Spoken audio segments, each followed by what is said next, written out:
You don't need debt. You don't need venture capital. You don't need some banker to control your world to start a business. And the other day, I have this business and the leader in the business said, hey, when should we start taking other people's money? And I was like, wow, never, no, I don't want to do it. The reality is, I don't want to take somebody else's money because once I do, I'm beholden to that particular person to perform, meaning they're in control. Like if you take somebody's money, they are in control and there is nothing that you're going to do to stop that. They're not going to give you the money unless you're in control. They're going to make you do performas and hit numbers. And if you don't, you will lose control of your business. So I don't take capital. I don't have outside investors. I try not to even invest in other people's projects, because it's very dangerous and it's very hard. So the question remains hey, how do you grow and scale a business if you don't take outside capital? If you don't have a lender giving you money or VC or somebody, investors infusing cash into your business. It's really not that hard. Our focus here is solving a problem, meaning I'm going to the world and saying, I have this unique skill set. I have this business acumen. Our people, the people at this company, we are really well defined to do this one thing, to solve this one problem for other businesses out there. And then once you figure out how to actually solve that problem, the job is then to serve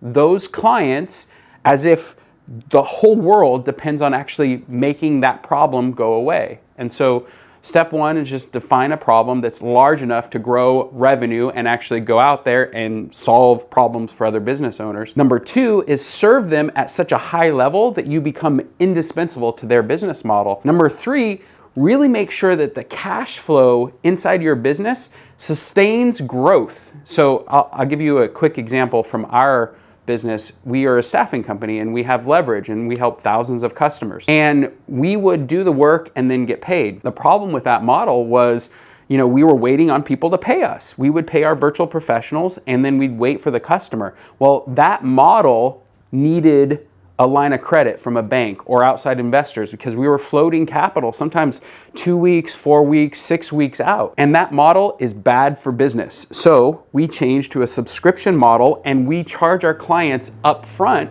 for 2 weeks before we do the work. That means our clients are financing our business. Think about this from the insurance perspective. When you buy insurance for your car or your home, you pay for an entire year up front. The insurance companies aren't really insurance companies. They, of course, provide insurance to you, but what they do is they take that pool of capital, then they go invest it, and they make a spread on your insurance premium on those investments. And so that's what we did, is we started charging our clients up front to pay for our virtual professionals. What happened for our model then, we could scale without the need for outside capital. So the third place to focus is on your model. Know exactly what the economics is and how you're generating cash flow. That means you gotta work with a bookkeeper, a controller, or a CFO to get really clear about what the economics are inside your business.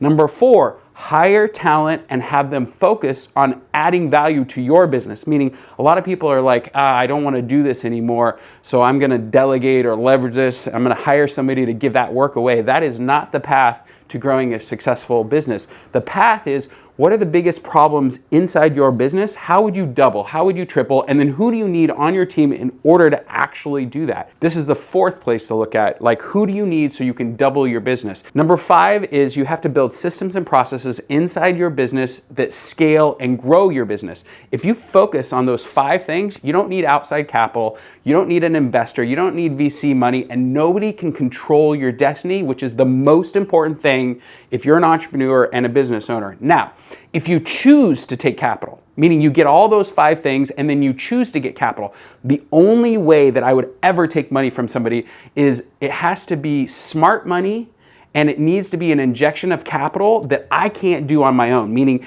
I'm gonna take this million or this 10 million or $5 million, and because it's smart, it's opening up doors in my world that I wouldn't have access to. Meaning I've got new larger clients or I've got bigger deals now because of this capital. And I'd hold that capital hostage, meaning I'd want to make sure that there was a return on investment from taking that capital and implementing it in my business so that it was a win-win, not only for the investor, but for our business. And I'd never give up control. One of my favorite guys that's a business guy, he's a friend here in Sacramento, he sold 60% of his company and remained in control. So when you're really successful as an entrepreneur, you can raise capital, you can get a big partner, you can actually, take that next leap and go public or whatever you want to do, but you want to remain in control and do it as long as you do it with those 5 principles and smartly. The problem is, as an entrepreneur, when you have a challenge in your business, these are the 5 things that every business, if they're not growing and scaling, look at these 5 things, you will find the issue. The problem, though, is finding the issue is one thing, then taking action is a whole other challenge.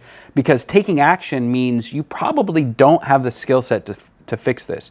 You probably need to go out and find a mentor, a coach, a mastermind, a peer group, somebody else who could think outside of your business and actually inject new thinking, new ideas, and learning. So the indecision becomes this barrier. This inability to take action and actually make change in your business is actually the thing that stops you from taking the next step and growing and scaling. So I wouldn't say the money, you think I'm gonna raise capital and then I'll solve it. What you're looking for is a security blanket. And that's the wrong thing, because entrepreneurs, when their back's up against the walls, that's when we perform, that's when we solve problems, that's when we are at our best. So I want you to forget about raising capital and actually just focus on these 5 things, learn what you need to do so you can grow and scale your business.